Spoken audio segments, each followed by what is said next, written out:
Good morning, everyone. Maybe it's a little bit afternoon. Full of energy for a high-level discussion on the healthcare sector. Come on, everyone. Okay, so today is a very interesting panel discussion, right? So if you open any news item or news today, it is more about something happening in the healthcare sector.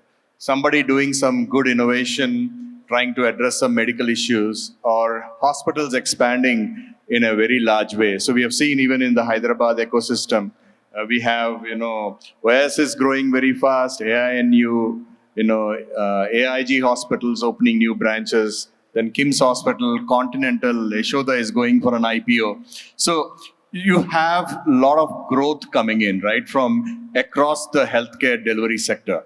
So today's panel, what we wanted to discuss is how is the growth coming? What are the different things impacting the growth? And really, what is the innovation? And at the same time, AI bringing some of the growth and how to sustain that growth. So that's the discussion today. Just to give a broad context for a few members who are not very aware of the healthcare sector, there are around 43,000 hospitals. 43,000 hospitals in private sector in India, then around 23,000 hospitals in the public sector, with the total bed of available in India is around 1.8 million.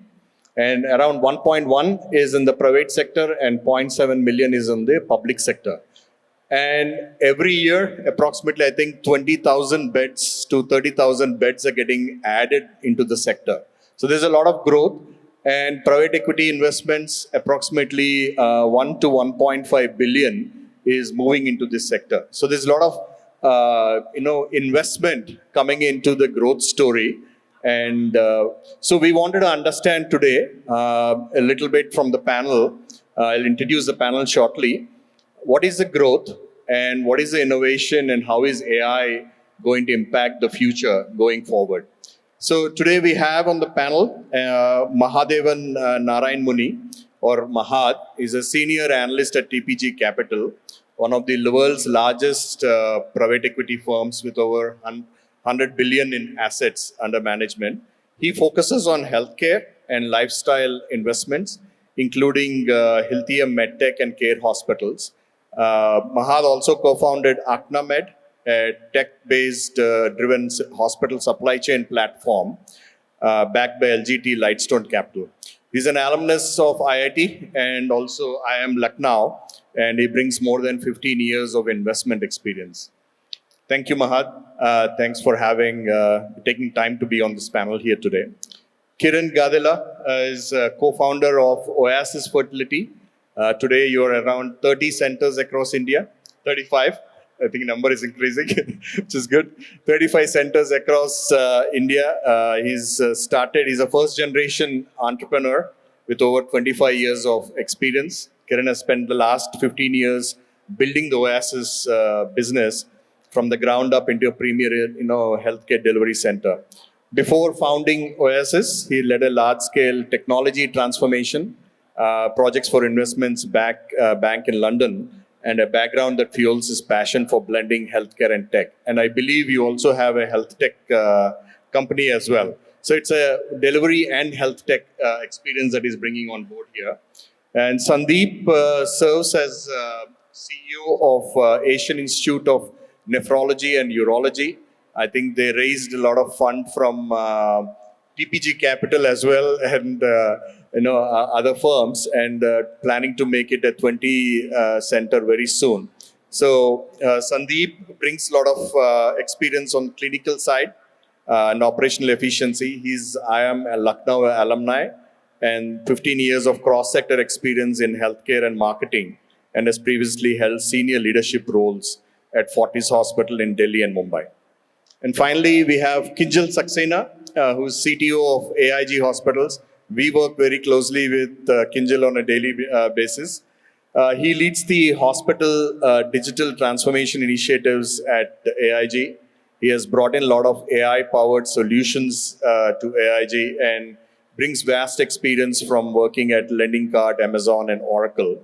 So with deep experience in AI, I think we'll have a lot of thoughts and discussions today for the panel. So together, I think we have a great panel. Welcome to everyone. And all the panel members bring different perspectives that span from entrepreneurship to healthcare to innovation and AI. I think that is where our panel title is as well. And we want to get started. So, Mahat, probably I want to start with you. So, seeing all the growth across the healthcare sector delivery, what do you see as the biggest driver? Why is it happening now? Is it the patient demands that have increased, or people are facing more health issues? Every hospital seems to be packed, right?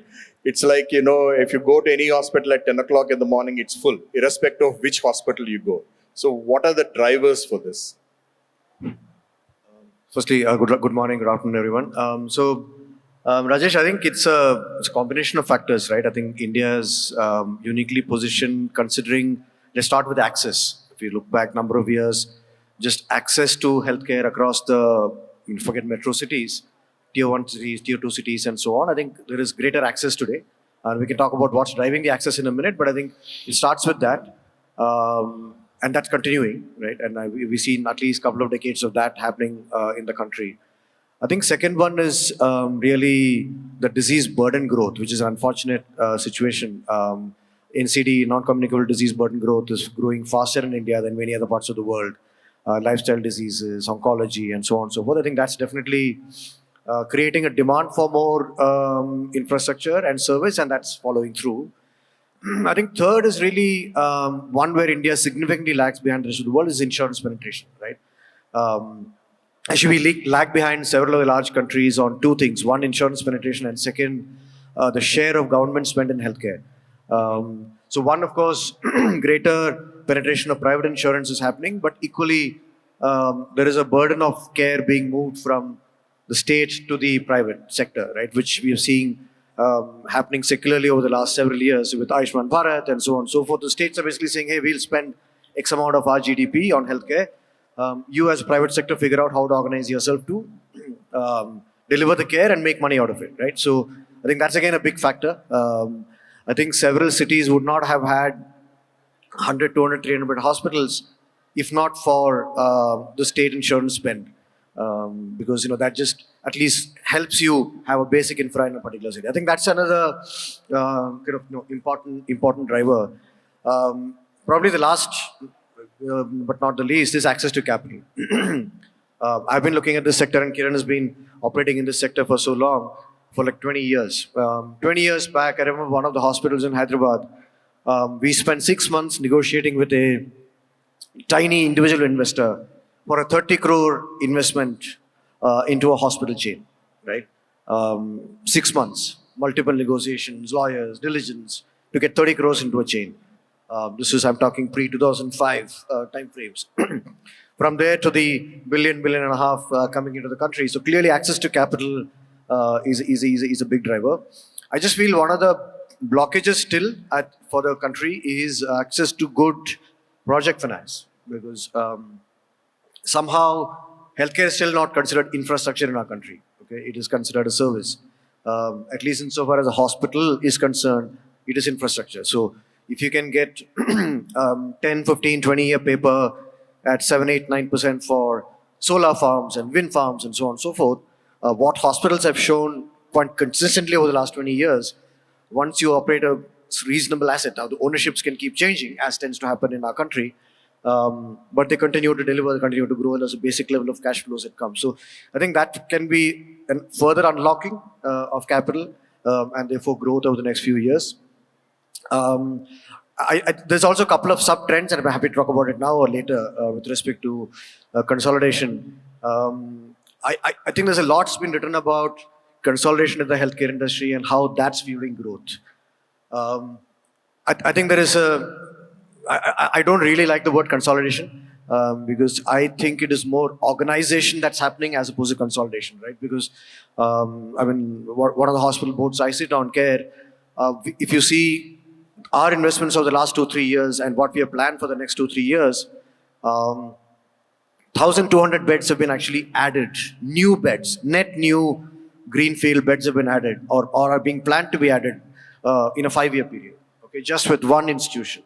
But it gets branded as consolidation, but really we're organizing it, standardizing the quality of care, standardizing processes, bringing tech, hopefully bringing AI in the future, we'll talk about it, but really adding capacity.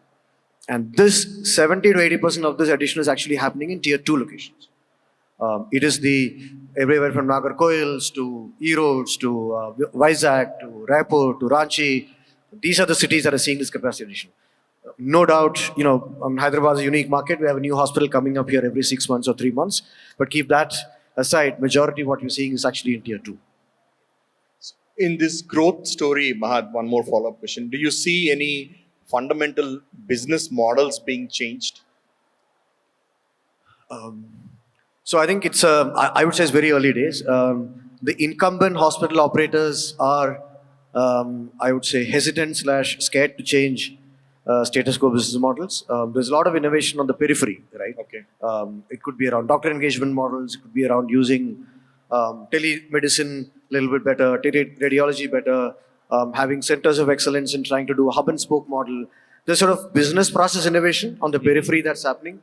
But if you ask me, is there any path-breaking or fundamental attempt at innovation? So far, no. I think, hopefully, with what data panelists have to offer, there's lots that we can talk about there. Sure. Thank you, Mahad. Kiran, I'll just shift the focus to you. Oasis has grown. You said you have 35 centers now, and you started on your own. I think audience would love to hear, how it started for you as a journey to get into that specialized space of fertility, and how do you see the growth coming in going forward? Thank you, Rajesh, for this opportunity. So, I think it's now 15 years since we started Oasis. 15 years ago, I'll just first give the context of typically fertility was a very, very nascent field at that point in time. So there were the gynecologists and the obstetricians who were doing their deliveries. They had their nursing home downstairs and their house upstairs, and then fertility was just an extension of practice. So this was about 2 or 3 centers in Hyderabad at that time. You could clearly see that it was a very, it's predominantly a science in terms of a bunch of steps that actually, that need to be done. And there was nothing at that point in time which was an organized practice. So that we saw it as an opportunity when we came in. And I'll just talk about just as an industry itself. So 15 years ago, it was 1 in 6 couples had some degree of infertility problem. Now, 1 in 4 by the latest WHO says that. And 65% of India's population is under the age of 35. So we see the size of the problem it is, So, wow. And it's always been that there was more demand than what supply was in the early days. Now it is completely changed. Now it's a highly competitive field the way it is. But again, within this, the interesting sort of what we see now there is that we used to treat the Gen Xs before. Where it was all about, the doctor's reputation, the reference that actually comes from the doctor. But now we see a lot of the millennials and the next Gen Zs who look at more standardized processes and setups and, brands where all of it is actually properly delivered in all the single specialties, not just IVF. I think even probably Sandeep would talk about it. But I see that within the single specialty segment, with centers or the places who have strong processes and standardized protocols and things, which we will talk about it probably on the tech side, will really win over a period of time, and there's a huge opportunity in the country. Okay. So to your cue, what you just mentioned, that standardized processes, specialized processes. So how do you make that as your differentiating point when you're looking at growth, when you're trying to expand fast? I think technology here, I'm a technologist at heart, so for me, I'll have that slight bias, but I could clearly see that being the biggest differentiator and the moat for us to scale. We do have a tech platform on which all these workflows are mapped, and that's pretty much has been the backbone for us to really scale to different places. And with that, the feedback loops, the conversations with the doctors, everything else sort of falls in place. So it's more the workflow management that I would say, tech sort of comes as an enabler there. But that sort of process is where the biggest difference comes in for anybody who would want to actually scale the practices. So that's So it's more like, customer engagement, because you need continuous engagement with the customer. They need to come back again and again, right? As part of the fertility. That's where you differentiate, and that's where you build the technology behind it. Absolutely. I think that's one key element, obviously, on the how well we actually engage with the customer through the journey, but also how the fertility is teamwork. So even how the doctors interact with each other and how do they we do have different tools that help them ease their workload and their jobs as they go on. And that requires within fertility specifically, a lot of, clinical interventions too that come through technology and process. Super. Thank you. Thank you. Yeah. Yeah, I think to Sandeep, I think AINU has been received the investment now, and I think will be on the growth path very, very soon. So obviously, AIG is sitting next to you. So I just want to understand from you, from a multi-speciality versus single specialty hospital, how do you want to differentiate, or how do you think the market perceives you, or market growth for you that exists? So thank you so much, Rajesh. So I think that is that's kind of an interesting question, because the space in which AINU operates is traditionally, so urology, nephrology still largely, or I would say significantly exists within the multi-speciality ecosystem only. We are one of the very, very few players who are doing single speciality urology, nephrology care in a comprehensive manner. So we do everything from dialysis to transplants and robotic surgeries. So there are players who do only dialysis, there are people who only do stone, but comprehensively, this is kind of a space that we are, exploring now. We've had significant success in this space, but yes, there are some comparisons that naturally come up when it comes to, why a single specialty versus a multi-specialty. The way I see it, one of the biggest differentiators we are able to kind of display to the patients is in the focus that we bring to the specialty. So because we are able to live and breathe urology, nephrology, that becomes what our entire ecosystem is about. We typically say that dialysis is one of the toughest patient base to handle when it comes to hospital operations. A patient typically undergoes maybe 100 dialysis a year. So they pretty much figure out the ecosystem day in, day out. For them, they become part of the hospital. Hospital staff just sees a dialysis patient, they come, they go by themselves. So they are probably given the least amount of attention when you see. But in our ecosystem, what we try to do is try to make every single dialysis session for them like it is the first time they're coming into the hospital, or it's the first consultation. Sure. So while we kind of claim to have the focus, making sure that the patient knows that and feels that becomes very important. AIG was one of the pioneers of single specialty actually. Now they've moved to multi, but they also kind of had this whole ecosystem built around gastroenterology and a center of excellence. So similarly, AINU also kind of is building this ecosystem about a center of excellence. And now our flagship hospital in Hyderabad, so now we are doing multi-speciality urology services. So we've broken down urology into 9 different specialties. So from a consumer point of view, from a patient point of view, we want to make sure that they know that we are just not the run-of-the-mill urology service that you get. In a multi-speciality, any department like us, even single specialty or any single specialty is just one of 17, 18 different departments in a multi-speciality. Here we try to kind of bring that focus, clinical excellence, patient centricity, all dedicated around one cohort of patients. So your nursing cohorts, your nursing is also that much more tuned to handle a renal care patient because it's cohorted in that sense. So I think there is a lot of advantages here. And I think more from an investor point of view, since you spoke about TPG investment, what we are seeing is that we are able to give faster returns in smaller boxes. Right, so that also matters. So we are able to scale up operations, or at least we are able to show value in scaling up operations in single specialty much, much faster. Because yes, like Mahad alluded to before, there is a disease burden that's increasing in India. There is a lot of need for quality healthcare services. Access is a challenge, and it's really not possible to go put up 200, 300 bedded hospitals in every part of the country. Well, that is the endeavor, but it's really not possible sometimes, right? Because there is sometimes a talent dearth. But what single specialty enables is, for that specialty, that talent is all you need.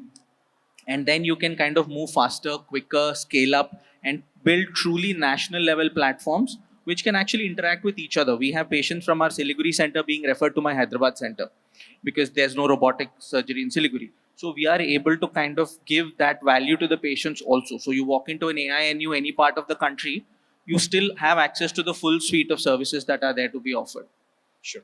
So as you are going to scale, do you see technology playing a very big role, or and also expansion into tier 2, tier 3 cities, right? So Yeah, I think absolutely right. So technology, traditionally we've always health tech has been med tech. Investing in technology meant buying a new robot or buying a new 3 Tesla MRI or investing. Yes, those do give a lot of advantages in terms of patient care.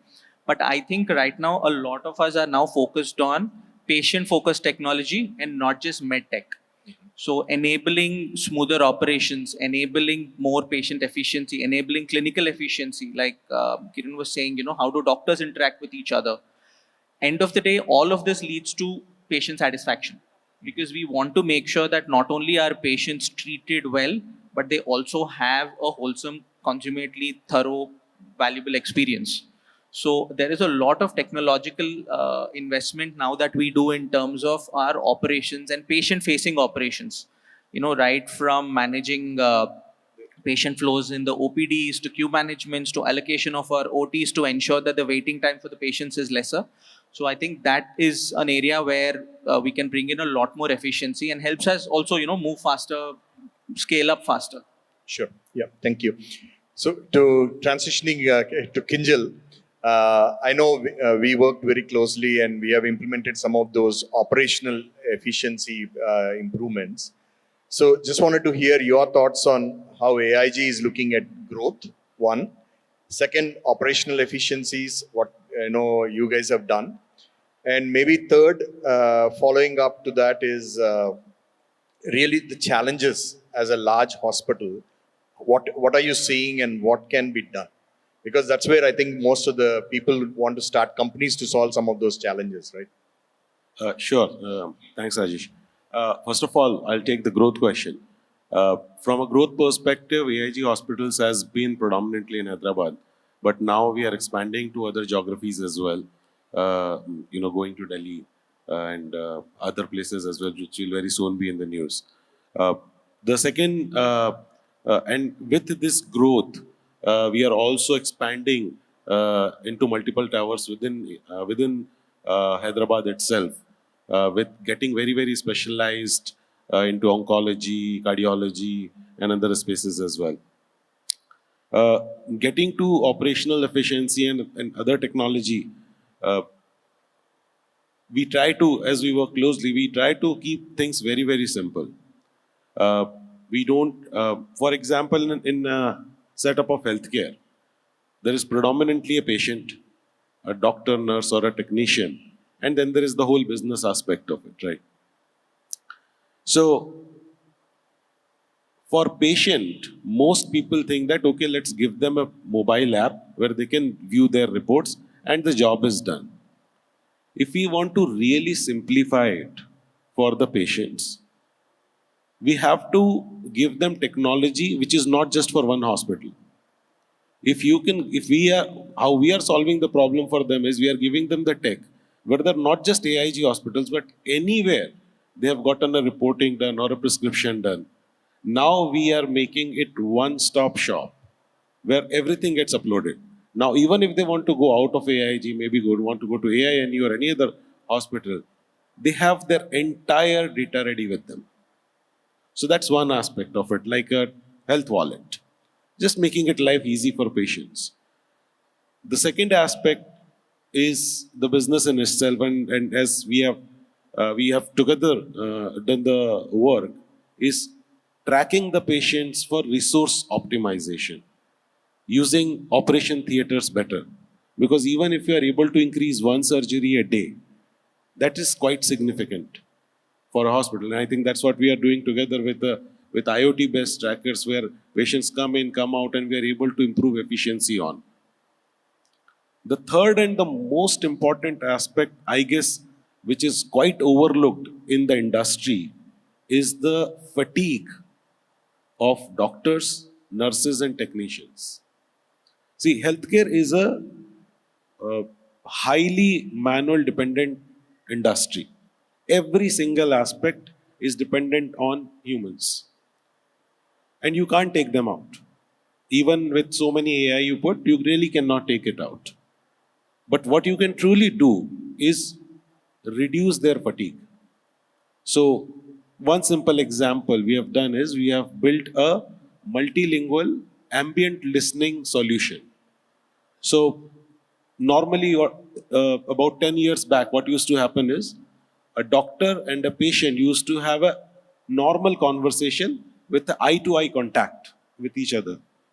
But now, if you go to a hospital, the doctors are just writing or typing on a computer because they want to enter the entire data in the EMR. Now, with this ambient listening solution, two things happen. Number one, the doctors and patients' eye contact is coming back.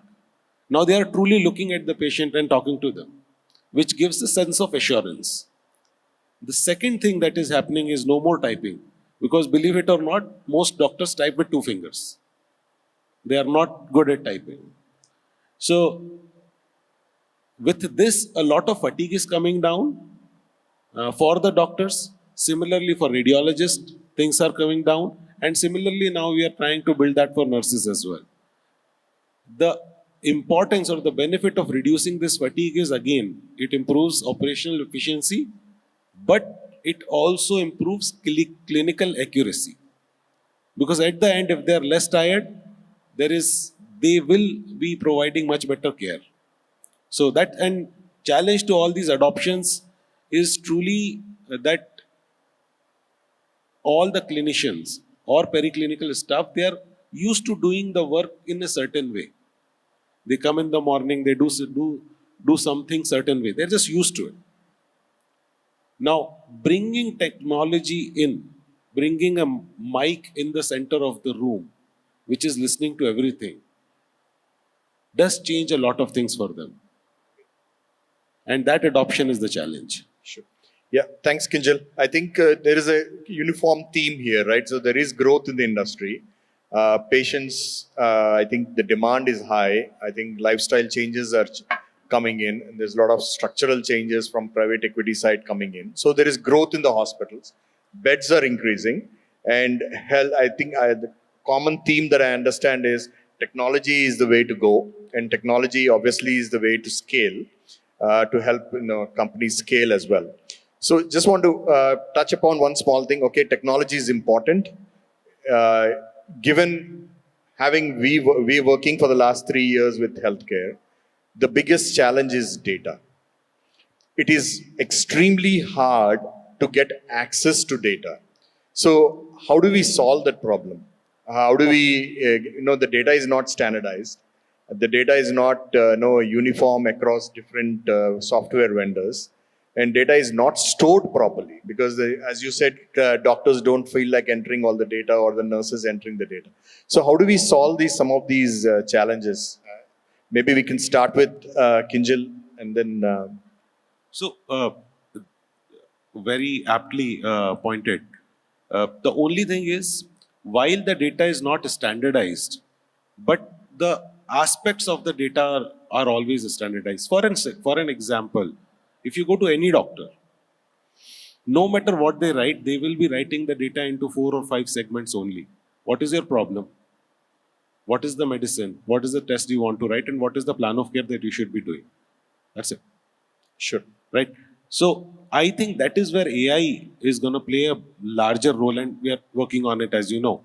And this is for the startups as well, that if you are building a solution which can simply maybe just take a picture of the paper and fills that data and standardizes it quickly, rather than building very fancy solutions of getting in SNOMED, etc., etc. Just simplistic solutions which standardize the data the moment it is done. And if that is done, then everything is set at the source itself. Correct. Yep. Thank you. Maybe based on that AI, I think that we are entering, because the topic also needs AI. So, to Mahad, how do we, in your experience, either whether it is an AI problem or a data problem that is solved specifically for the healthcare side, can you highlight, because you will be listening to a lot of startup pitches, a lot of people approaching you, any things that caught your eye on how AI is coming into healthcare, and maybe some success stories or some failure stories as well?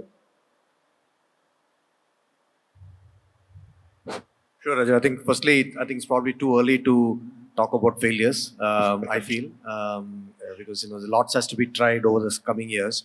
I think there are a number of good examples, right? In the US in particular, and even in India. So you have Tempus, you have Cure.ai. Closer to home, there is Visa. I think what's important to understand is where are they operating, right? Because there is a patient-centric, Kinjan was talking about, patient-centric data capture and response, right? How do you use AI for that? There is an internal four walls usage of AI, which is how do I use AI or data capture and therefore AI on top of it to improve my operations better, right? Nursing response times, nursing staffing, where should I staff better, and so on and so forth. And there are companies which we're looking at which are using image capture, right, for example, to smoothen the operations within the four walls of hospitals. So there is a lot of solutions going after the four walls. Then, of course, there is an aggregate level sort of usage of tools, which is for more directional, right? New drug discovery, precision medicine. What should we be looking at to, and that's kind of cross between aggregate as well as the patient level. How do I use that information to bring something different to the patient which doesn't exist today, right? Crunching the time, and I'm going beyond healthcare into pharma, but crunching the timeline required for drug development, doing clinical trials more effectively, taking the patient out of the equation in a clinical trials till the last stage. So all of these are, we're seeing a lot of solutions around all of this. So I think there are names I mentioned are some interesting ones. But I think what would I feel drive success or failure is a clear focus of the entrepreneur on, are you a B2C business? Are you trying to address, so Visa, for example, started by saying, hey, I'm a mental health companion for you. Are you a geriatric care companion? So that's very B2C. Is that the problem you're trying to solve? Or are you an adjuvant to what's happening within a hospital, right? I mean, are you bringing the clinician on board with you and supporting? I think Kinjan mentioned a little bit, is it a co-pilot model? So on and so forth. So I think that is what I feel will drive success. Of course, the data problem is a problem across industries, honestly, and healthcare it's amplified purely because we've been 10 to 20 years behind all other industries on tech adoption. Okay, so I think that's where I see AI going in the industry. So. Sure, thank you. So to Kiran, follow-up question. So obviously, at least what we see is everybody wants to get into AI bandwagon. Any solution that comes up most likely are using an LLM model today, and SLMs are far away. They'll take time. Every company has to invest time and energy. So the value add that comes in will come at a high cost, especially when you're using an AI solution. So you're a tech person. You said you're also trying to do tech within, Oasis. So how do you see this? Because a lot of startups, I'm pretty sure, will be building AI solutions on LLM to start with. Then if it's successful, then they'll try to get to SLM.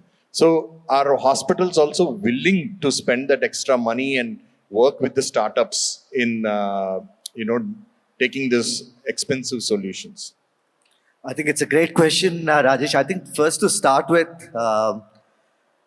there are far and few institutions where in the first place the data is clean or the data is available. I think first capturing of data, just say we call it digitization, then standardization, Then we would look at maybe automating the data, doing some predictable analysis and all, and that's when the fourth ingredient of AI would come in.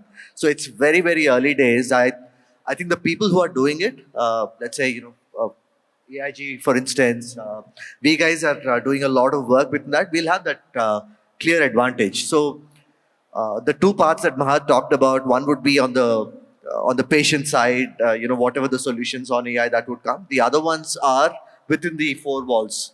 So I'll give a couple of examples of the AI applications that we are doing. Based on all the past information that we have for specific parameters for the male and the female, for instance, we're able to actually get to a certain prediction whether the probability of them having a child, for instance. That's one use case, which is, as an algorithm, it's actually working quite well. Will this solution be able to be taken and then straight applied at other places? I think there is a huge resistance for. So that challenge we have in a lot of other smaller places, but that is changing. Sure. What I think in this case is, it's not necessarily AI replacing doctors first. But doctors who don't use AI will be replaced by the doctors who use them, and I think that's getting there in the next 3-4 years. They're talking about nudges to the doctor, right? Yeah. So we call them, let's say you either call it decision support system, decision orchestration system, and things like that. But the other one, which we see a lot of, I think, applications that have started to come because it's an easy plugin, is on the image processing side. So for us, we are now able to rank and grade the embryos that would need to be transplanted in terms of how, which is the best embryo that will give the best possible outcome. So that sort of as a use case has worked very well. So these two, I can clearly see them working. So you have adopted. You're already taking it to the next level. That's a great story to hear. Thank you. So Sandeep, from AI&U point, is there any specific use cases that you're looking at from AI adoption? So, clinically, I think similar to what Kiran has spoken about, right? So there are a lot of specific advantages that AI gives, especially when you're looking at, very focused kind of a solution that you need. Like for embryos, like for us, kidney stone analysis, right? So we have an AI-enabled tool which is integrated with our ultrasound machine. So ultrasound generally just gives you an information that what is the stone and what's the size. But the tool now is also able to give us the nature of the stone, the location, the composition. So that helps us make a better decision as to what procedure is needed to extract that stone. There are A, B, C, D, E, which is the most suitable. Before you had to do another procedure slightly invasive procedure to find that out. Now that is cut down. Sure. So there is benefits that are coming specifically into it, but I think as we go along, there is a lot more that can kind of be extracted from a value perspective, where not just help in decision making, but also where AI can actually help us, I would say, grow. In terms of what more can we offer, what more can we offer to the patient, what benefits can we get as an organization to keep the services, the scope of services growing. I think growth-based initiatives are still yet to come in. A lot of it right now is more decision support and efficiency-based. I think so. That's the next thing we are looking forward to. Sure. Yeah. Thank you. So Kinjal, I know AIG has launched successfully many AI initiatives. Can you talk about at least one use case which has been very successful, either in the gastro area or other areas, that clinical AI side? Clinical AI. So we are right now in validation phase, because clinical aspects, the biggest problem is we just cannot use them. We will have to wrap them up into, as Kiran rightly said, in some shape and form of CDSS, which is clinical decision support systems. So the most effective one that we have right now is the ambient listening one. We have already done about 150,000 plus prescriptions on that already. So it is also, and it can listen to, it adopts to 14 languages, all relevant dialects of India. So it is, and we are working with best of the LLMs as well. So that's definitely one most important. The other aspect of developing and using AI in clinical is we have to be very careful about the intellectual property, especially patents. I'll give you a very interesting example. We have built a large AI application in clinical, which is identification of liver diseases with just simple blood markers. Ideally, it can only be found with a fibroscan, which is a very costly test. But with a basic blood test, we are able to screen high risk liver patients. So we have developed the algorithm, trained over 40,000, tested, validated over 15,000, all great. When we went to try filing a patent for it, we found that one of the top hospitals in the world has just filed a defensive patent on the same term. Now, what it does is it actually prevents even our freedom to use our own solution.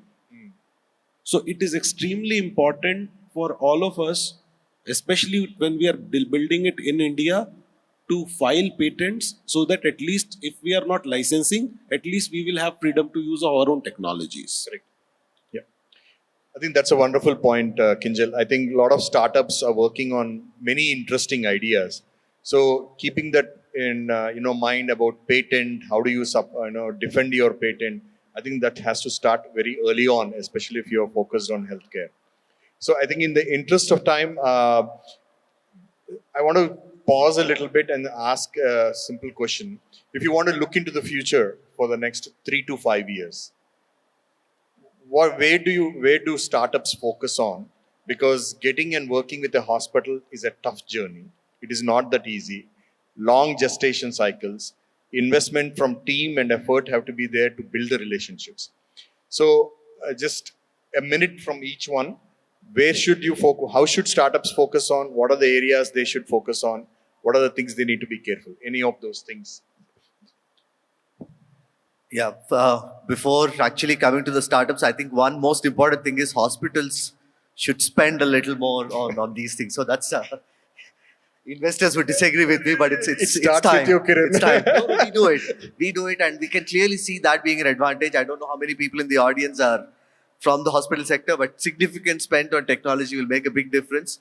And I think startups are doing some really good work within this space. They're really trying to solve genuine problems, but it's only the adaptation within this is where the issue is coming from. But if I have to say, first thing, if there are clear pilots or use cases that they can demonstrate, show in how quickly they can clean the data and then show their outcomes. We had an example of someone coming who was, so we have this call center where we interact with patients. So recording from those conversations to improve the efficiency of how the call center executive will speak to the patient. There's been an AI solution which has improved it by about 20% in terms of our patient's response rate. Things like that, if they can be demonstrated in say a week's time, it shouldn't be too complicated. It should be quite simple. Just coming there, okay, this is your data. This is what I'm going to show you. That will make a big difference. Sure. So that's one of the points. I'm actually going to go slightly longer time horizon because I think there's a lot of companies which are working for the next 3 to 5 year solves. But I think if you take disease burden, which is less understood, if you take anything neurodegenerative diseases, any of that, right? I just feel once the data part is sorted, there's lots that can be done which can be truly transformative in the sense of it's not additive, but it's be truly transformative, right? As an investor, I would like to see the additive side so that I can see the profit improvement or revenue improvement and make an exit and get out. But I think from an industry point of view, I would like to see people working on transformative ideas. And for the short term, I think as entrepreneurs, it's better to focus on agentic AI solutions, which it could be call center, it could be nursing stations, it could be ICU management. I mean, there's tons that can be done, which hospitals are not spending time on, subject to them willing to spend more money, but less on some of the data intensive and generative side, because that will take longer. The data buildup will take longer. Sure. Thank you. Okay. So I'm going to take a little bit of a operations point of view here, right? As a hospital operator, right? As somebody who spends time on the floors. A lot of challenges from a tech point of view that we have is that we have a lot of systems, a lot of technologies deployed that make life a little difficult for the users. We have different users from different backgrounds, right? We have nurses, we have doctors, we have front office staff, we have service staff, we have security staff, we have managers, we have marketing staff, we have sales staff. All of them come from very different backgrounds, very different experiences, very different kind of roles they have to play. So we end up deploying technology that is kind of for one process for one person, and a lot of them don't talk to each other. And then we tend, okay, fine, I want to see your answers. Then I say, okay, I'll build a data lake. You come up with solutions that sit on top of solutions that sit on top of solutions. So over time, we end up with a very complicated network of technologies that we've deployed. And then somebody says, let's overhaul, and you start again. So it's not a very efficient cycle that we have right now. So if somebody would come to me as an entrepreneur saying, this is what I can do, the more the use cases, the better. The more it can be integrated into everyday operations, the easier it is for adoption, and even as an administrator, easier for me to just greenlight it and try it out, right? Because I have a nurse, a doctor, a marketing manager, a front office staff, a radiology tech, all of them use it. More value than, say, only one person in the department uses it. So I would like to see maybe multi-departmental solutions which can actually maybe flow through or integrate with my HIS in general or my ERP in general. I think that's something that will definitely, it's a lot of value to me. Sure. Thank you. It's a very interesting question. I've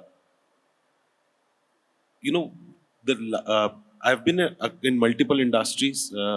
So the reason why a lot of startups fail, and I'll be a little bold here, a lot of startups fail in healthcare is because engineers are building solutions for doctors.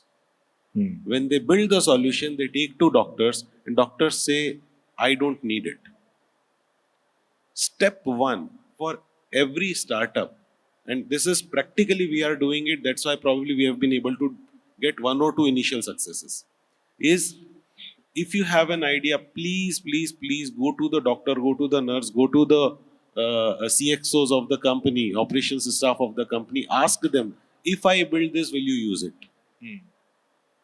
Or if you don't have an idea, just spend time with them and ask for an idea. Because only those solutions will work. And as Mahad also said, the ideas are not very complex. It's all out there, hundreds of them. So just please talk to your stakeholders first and then build the solutions. Sure. On the same point, Kinjal, I just want to bring up, there is an ecosystem in Hyderabad, right? Especially for a lot of startups here in Hyderabad. I know that, AIG has partnered with ISB, IIT Bombay. I'm pretty sure you're tied up with some universities. So can you highlight just, what's the partnership about? And if a startup wants to work within that ecosystem, how can they be part of it? Of course. I'm sure TiE is also a part of it, but... Yes, TiE is part of it. Yeah. So, the reason why in West, whether it is Oxford, whether it is Stanford, Harvard, you name it, why you get successful solutions or startups out of spin-offs out of those places, because there is a hospital and an engineering college in the same campus, or just in the next building or on the same street. Take example of Harvard. Harvard and Massachusetts General are on the same street. They share the same leadership. So it is so they get to understand, experiment, and also build the solutions with the stakeholders very easily. This is an ecosystem which is missing in India, unfortunately. So what we at AIG have tried to do is we got with ISB and we got with IIIT. We said ISB will teach what to do, teach the doctors how to think about technology. They will get the ideas. Now we will take these projects, give it to IIIT as their thesis projects. Now everybody is trying to work in an ecosystem. Although these three are three large institutes, separate large institutes, but trying to work together. we have been able to generate 2 solutions, and we are working on 2 more groundbreaking solutions, which will be patented, which are like, they're patent filed, and they will also be getting FDA de novo, which means an innovation as well. So these are some of the things. If we are able to build this ecosystem, I think it will be very effective. Sure. Yeah, I think thanks everyone for the wonderful thoughts and inspiring thoughts. I'm sure a lot of startups learned quite a bit today about healthcare sector and how, some of the solutions they can focus on. Thank you so much. Thanks everyone for your time. Thank you.